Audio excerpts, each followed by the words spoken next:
How to use filters and effects in Vita. First of all, open the app on your device and create a new project or open an existing one. Once your video is loaded on the timeline, tap on the clip you want to edit so the editing tools appear. Next, select a filter tool. Browse through the available filters and tap on the one you like.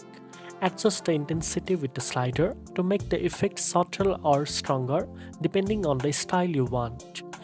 You will also see the effects option in the available tools, which allows you to add visual enhancements like transition, overlays or special effects to your clip.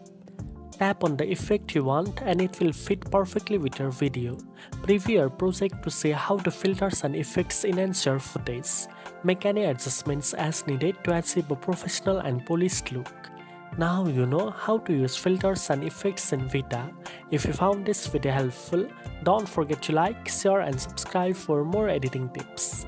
Thanks for watching and I'll see you in the next one.